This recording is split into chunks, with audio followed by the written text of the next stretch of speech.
Listen. Please listen intensely. Today, third kosha, sheath, third layer, manomaya kosha.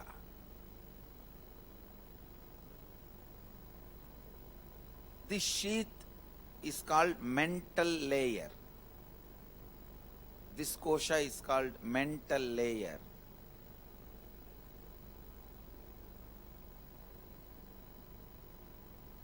This is the kosha most of you live, because most of you live life based on mind. See, aboriginal people who are living in the forest, the remote,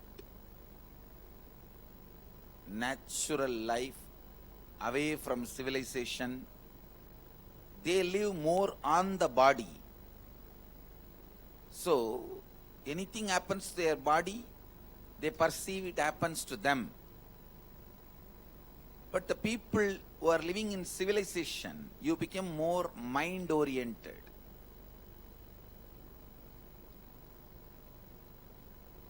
So anything happens to your mind, you feel it is happening to you. This is the layer where constantly the inner chattering goes on, where you experience all pains. All pain happens in the third layer, in the manomaya kosha. Mental pain, suffering, where intense emotions are stored. Mental layer is the layer where all the pain, suffering, intense emotions are stored. Actually, you don't suffer because of situations. 90% of your suffering, I can say 99% of your suffering, is when you are thinking about the situations. When you are thinking about the situations, you suffer, not during the situations.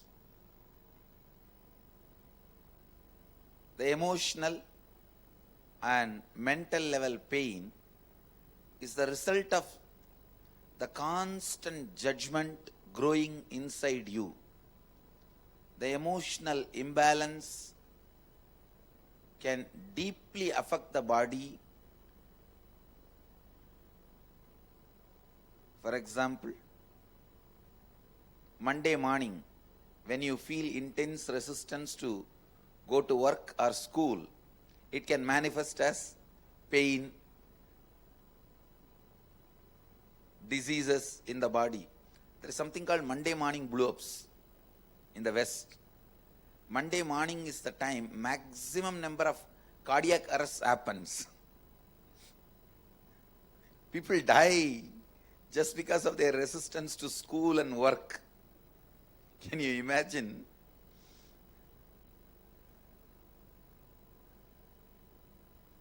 Actually, this going to work at particular time is one of the most powerful way to keep human beings slave. All the so-called civilizations use this as a method to keep human beings slave. And for you to obey, see, if you live integrity and you obey your words, commitment, your declarations, that will lead you to enlightenment. But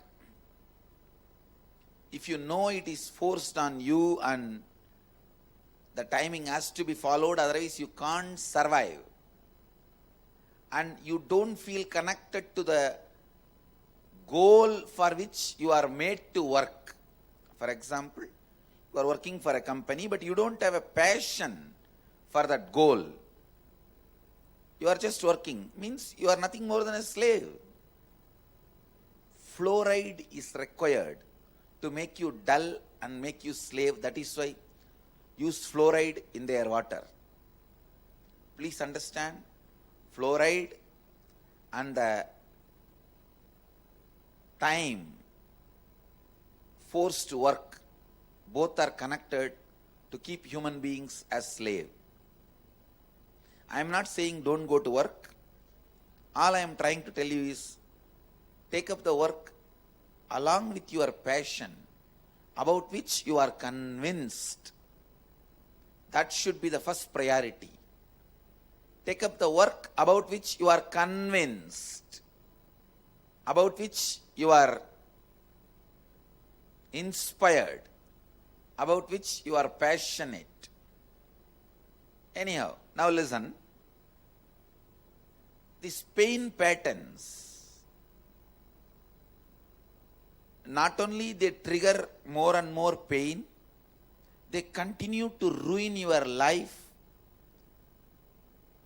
because it will impress, it will influence your day-to-day decisions.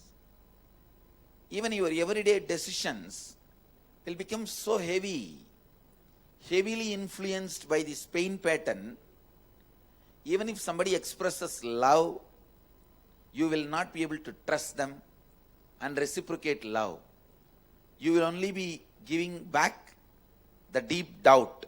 Why are you showing too much your smile?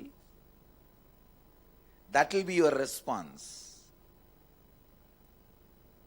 It's because of the deep-rooted pain patterns in mental layer. The one and only solution, my favorite solution, to follow this solution, this technique, at least for next 48 days. Every day do this technique for next 48 days. That is Samskara Dahana Kriya. The process of burning your pains, pain patterns, the process of burning your pains and pain patterns, do it at least for next 48 days. You will be completely healed. You will be completely healed.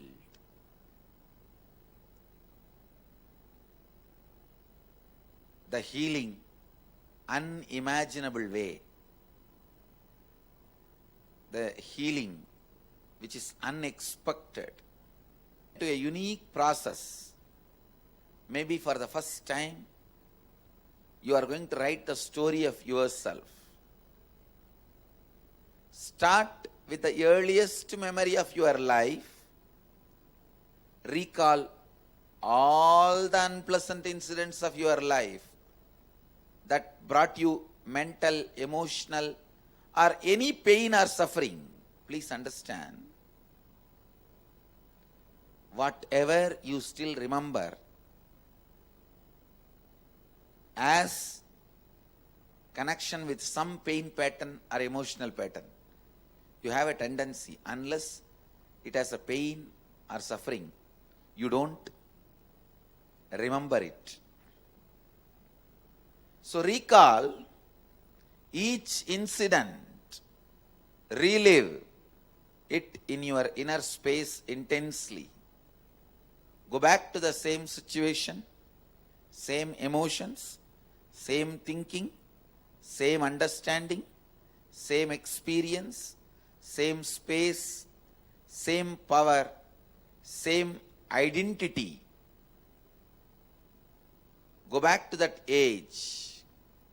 Relive everything and pen down. Bring that same experience and pen down. Actually, if you pen down from the beginning, you yourself will see how your identity is slowly getting matured or getting immatured. Because with every incident, please understand, this is the most latest new twist in the process. Don't think you have done this process. Now I am giving you the most latest important key twist. That is, when you are reliving every incident, feel your identity. What was your identity at the age of 7? What was it at the age of 8? What was it at the age of 9? What was it at the age of 15? So relive the identity.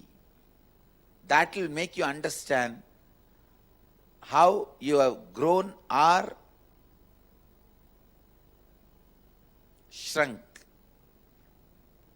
So understand, with this new context of reliving your identity, do this process, you will see it is totally new.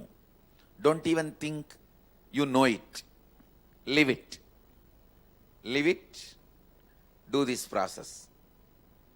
After reliving, write down each incident clearly, as if you are writing a story. Do not censor anything. Do not avoid any incidents. The important twist is relive the identity of each incident. When you had each pain experience, suffering in your life, what was your identity? How you felt and how you responded, reacted to it, how you cognized. Relive that. That is your identity.